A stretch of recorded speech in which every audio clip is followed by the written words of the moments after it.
IT에 관한 이야기를 가장 쉽게 전달해드리는 이인복의 IT 트렌드를 읽답니다. 안녕하세요. 이인복의 IT 트렌드를 일상 속 IT 이야기 드리는 시간입니다. 오늘 여러분들에게 함께 이야기 드릴 첫 번째 이야기는 버진 갤럭티카 소식입니다. 버진 갤럭티카가 민간 우주선 여행에 성공을 했죠. VSS 유니티호란 이름을 갖고 있는데 첫 민간 우주 여행에 드디어 성공을 한 겁니다. 저도 좀 계속 소개해드리고 싶었었는데 혹시라도 사고가 있을까봐 걱정이 돼서 확정이 되고 나면 좀 이야기 드리고 싶었습니다. 이미 알려졌었고 저도 이야기 드렸던 대로 첫 번째 승객은 리처드 브랜슨 회장이죠. 회장을 포함해서 총 6명이 탑승을 했고 86km 상공까지 올라가서 무중력 체험까지 하고 지구로 귀환을 한 겁니다. 이것에 걸린 총 시간은 1시간 정도, 60분 정도가 걸렸어요. 이 60분이 어떻게 쓰였냐면은 상공에 올라서 궤도에서 분리되는데 이게 40분 정도 걸렸고, 무중대 상태 경험을 하는데 4분에서 5분 정도, 그럼 15 더하게 되면은 45분 정도 되죠. 그리고 다시 내려와서 착륙한 시간이 15분 정도라고 합니다. 짧네요. 짧기는 하지만 생각보다 짧고 강했다라고 볼 수 있을 것 같습니다. 앞으로도 동일한 코스로 우주여행이 진행될 예정이라고 해요. 무중력 상태가 5분 이상으로 진행되지 못한 데에는 안전을 위해서가 있겠죠. 이렇게 우주에 대한 관심이 고도가 되다 보니 일반인들의 우주에 대한 지식도 폭넓어지고 있습니다. 저도 더 관심을 가지고 보게 되는 것 같아요. 일례로 버진 갤럭틱이 90km, 거의 90km까지 오른 거잖아요. 86km니까. 여기까지 오르긴 했었는데 이 경계가 나사 기준에서는 이건 우주다, 이렇게 보고 있지만 국제항공우주연맹이 인정하는 거는 90은 무슨 100km까지는 가야지, 이래서 좀 애매합니다. 그래서 남았죠. 제일 먼저 버진 갤럭티카가 하늘로 날았지만 제프 베조스도 준비 중에 있는데 제프 베조스의 블루 오리진은 가장 멀리 먼저 가겠다 라고 선언을 했습니다. 자, 이 100km를 카르마 라인이라고 그러더라고요. 이거를 처음부터 넘기겠다고 선언했기 때문에 재밌을 것 같습니다. 유튜브 링크가 있으니까 꼭 한번 봐보시고요. 대신에 유튜브 링크는 풀 영상이다 보니 2시간이 됩니다. 2시간을 다 보실 필요는 없고 내용 보시면서 한 중간에 한 45분 정도? 45분부터 시작하시게 되면 내용들을 보시고 스킵하시면 되는데, 정말 이 리처드 브랜슨 회장의 표정이 좋아지는 거 보실 수 있으실 거고요. 그걸 보고 난 다음에 꿈을 이뤘다, 미래를 향한 아이들에 대한 메시지까지 담겨있기 때문에 좀 감개무량합니다. 이거를 보니까 제프 베조스도 뭔가 준비를 해야 될 텐데 역시 두근두근 하고 있지 않을까, 그 생각도 한번 해보게 되네요. 얼마 전에 제프 베조스는 그 마지막 한 명의 탑승객을 공개하기도 했었죠. 네, 그분 역시도 대단한 분이죠. 여성분이시고 연세가 많으신 분인데 히스토리가 많기 때문에 이것도 한번 다 같이 정리를 해보도록 하겠습니다. 자, 두 번째 얘기입니다. 인터파크가 매물로 나왔습니다.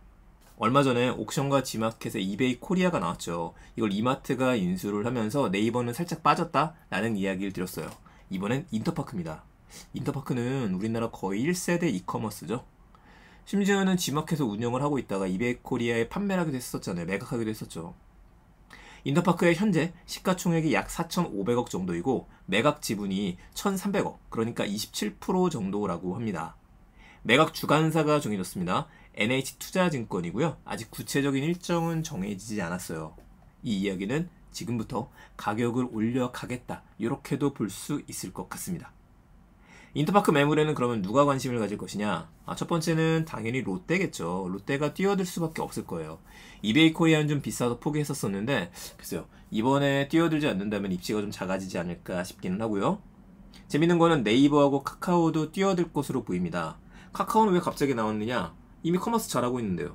아니요, 인터파크에서 여러분들 책 주문하시는 분도 있으시고 쇼핑하시는 분들도 있으시겠지만 사실상 인터파크가 요즘에 제일 많이 영향을 미치고 있고 매출이 올라가는 거는 공연하고 여행 분야입니다. 물론 지금 코로나 때문에 여행하고 공연이 중단된 상태가 됐죠. 거의 이렇기는 하지만 저력은 무시하지 못하는 것 같아요. 얼마 전에 했었던 그 미스터 트롯 행사 같은 경우에도 인터파크를 통해서만 공연 티켓을 판매하기도 했었죠. 정말 구하기 어려웠었는데요. 지금 코로나 때문에 갈 수가 없게 됐죠. 자, 네이버도 마찬가지입니다. 이쪽 분야에 관심이 있기 때문에 이번엔 뛰어들지 않을까라고 보고 있습니다. 다시 이야기 드리지만 아직은 구체적인 일정이 정해지지 않았고 곧 빠르게 정해지지 않을까 생각해 봅니다. 그리고 제가 매각 주관사라고 이야기 드렸는데 이거 헛갈리시는 분들이 있으실 겁니다.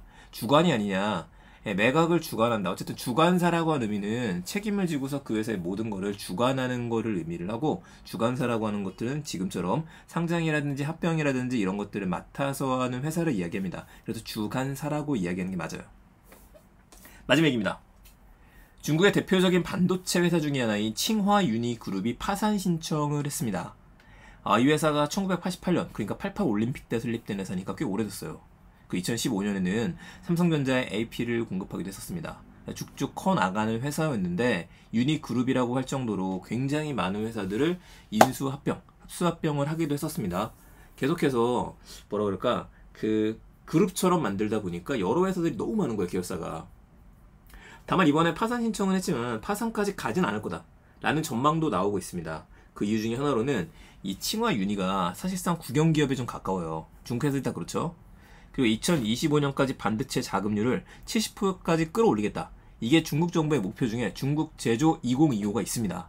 이걸 달성하기 위해서는 칭화유니가 파산하면 안 돼요.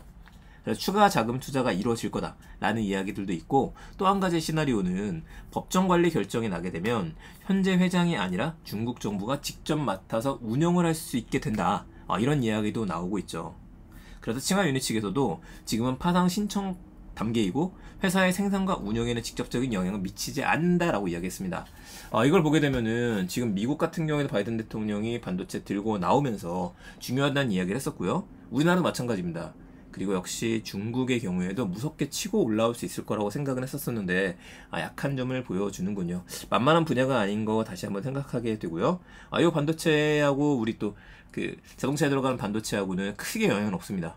그렇게 연관 지으시면 안 될 것 같고, 일단 칭화유니가 파산 신청을 했고 중국의 반도체 기업이다. 얼마 전부터 중국 기업들 얘기 계속 나오고 있었죠. 상장했었던 D 주식 얘기도 나오고 있고요. 그 연장선에서 중국 기업에 계속 주목할 만하다. 이렇게 관심 가지고 지켜보시는 걸로 하시죠. 네, IT에 대한 얘기도 오늘 3가지 소식했습니다. 중국 반도체 기업 파산 신청했다는 얘기, 인터파크 매각 추진, 마지막으로 버진 갤럭시가 민간 우주여행에 성공했다는 이야기 3가지 기억해 주시고요. 전 내일 또 더 재밌는 이야기들 가지고 찾아뵙겠습니다. 항상 댓글로 좋은 글 남겨주셔서 감사합니다. 그러면 저는 내일 뵙겠습니다. 좋은 하루 되세요.